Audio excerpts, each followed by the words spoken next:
दिव्यांगांच्या प्रश्नांसाठी एप्रिलमध्ये बैठक घेऊ, बच्चू कडू यांना मुख्यमंत्र्यांचं आश्वासन, अन्नत्याग सुरूच राहणार। दिव्यांग शेतकरी बांधवांच्या प्रश्नांसाठी एप्रिलच्या पहिल्या आठवड्यात बैठक घेऊन त्यावर मार्ग काढू असं आश्वासन राज्याचे मुख्यमंत्री देवेंद्र फडणवीस यांनी रायगड पायथ्याशी कालपासून अन्नत्याग आंदोलनाला बसलेल्या माजी आमदार बच्चू कडू यांना दिलेलं आहे। असं असलं तरी दिव्यांगांच्या मागण्या मान्य होत नाही तोवर अन्नत्याग आंदोलन सुरूच राहणार असल्याचं बच्चू कडू यांनी सांगितलंय।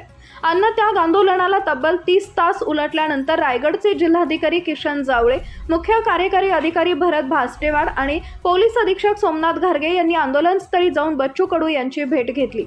आंदोलन मागे घेण्याबाबत चर्चा केली, मात्र बच्चू कडू आंदोलनावर ठाम राहिल्यानं जिल्हाधिकारी जावळे यांनी मुख्यमंत्री फडणवीस यांच्याशी दूरध्वनीवरून चर्चा केली। फडणवीस यांनी बच्चू कडू यांच्यासोबतही संवाद साधला। त्यानंतर जिल्हाधिकाऱ्यांच्या हस्ते बच्चू कडू यांनी नारळ पाणी प्यायलंय। दरम्यान आंदोलन उद्याही सुरूच राहणार असल्यानं रोजगार हमी योजना मंत्री भरत गोगावले उद्या सकाळी 10 वाजता आंदोलनस्थळी भेट देऊन बच्चू कडू यांच्याशी चर्चा करणार आहेत। आपल्या अन्नत्याग आंदोलनासंदर्भात मुख्यमंत्र्यांशी चर्चा झाली आहे। दिव्यांग शेतकरी बांधवांच्या प्रश्नांबाबत सरकार सकारात्मक आहे।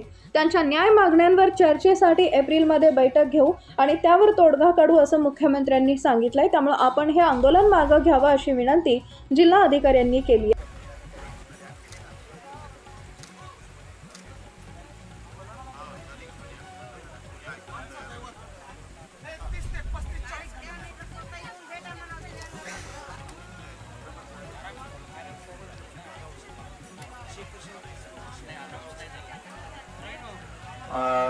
रोजगार हमी मंत्री भरतजी गोगावले त्यांचा आता फोन होता आणि उद्या ते मला वाटते 9-10 वाजेपर्यंत येणार आहे आणि ते या भागाचे मंत्री महोदय आहे, तर ते तारीख किंवा वेळ काय निश्चित आहे ते करून येईल। त्यानंतर थांबू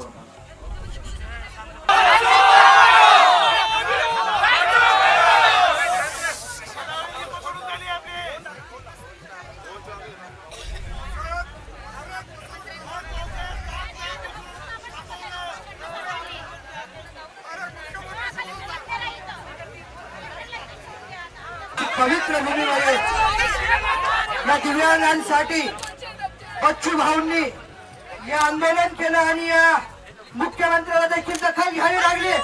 एक हात वर करून देश का नेता कैसा है?